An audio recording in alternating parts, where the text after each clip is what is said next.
இன்றைக்கான lunch box menu பார்த்தீங்கன்னா, vegetable fried rice, அப்புறம் வந்து தயிர் பச்சடி, அதுக்கப்புறம் வந்து பார்த்தீங்கன்னா, ஸ்நாக்ஸ் வந்து பார்த்தீங்கன்னா, கார்ன் குடுத்துருக்கேன். அதுக்கப்புறம் ஈவினிங் ஸ்நாக் பார்த்தீங்கன்னா, முறுக்கும் ஒச்சக்கல்ல பர்ஃபியும் குடுத்துருக்கேன். அப்புறம் ஹாட் வாட்டர் அதோட.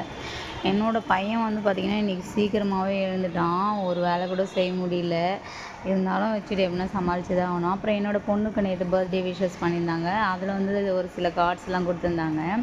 அதில் பக்கத்து வீட்டு பாப்பா எல்கேஜி படிக்கிறா. அவள் வந்து இதை பண்ணிட்டு நினைக்குதா. இதை பார்க்குறதுக்கே அழகாக இருந்தது. இந்த மாதிரிலாம் நாங்கள் ஸ்கூல் படிக்கிறப்பலாம் எங்கள் வீட்டில் யாரும் இந்த மாதிரி கார்ட்ஸ்லாம் கொடுத்ததே இல்லை. இதெல்லாம் பார்க்குறப்ப அழகாக இருக்குது. நீண்ட ஆயுளுடன் பூவின் இதழ் போல் உன் புன்னகை மலரட்டும். இனிய பிறந்தநாள் வாழ்த்துக்கள் அனாமிகா. பை கிரோஷினி. தேங்க்யூ கிரோஷினி. இந்த மாதிரி நிறைய அப்டேட்ஸுக்கு என்னை ஃபாலோ பண்ணிக்கங்க. மறக்காமல் சப்ஸ்கிரைப் பண்ணிக்கங்க. அப்புறம் இன்னும் நிறைய பேர் கொடுத்துருந்தாங்க அவங்க கிளாஸில். அதெல்லாம் வந்து இன்னும் ஓப்பன் பண்ணல நேற்று நான். இன்றைக்கி தான் டைம் இருந்தது. சரி அப்படியே ஓப்பன் பண்ணி பார்த்தேன்.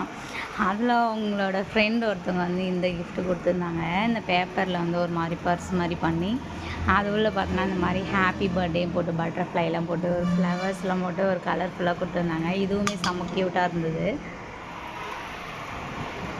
அவ்வளோதாங்க.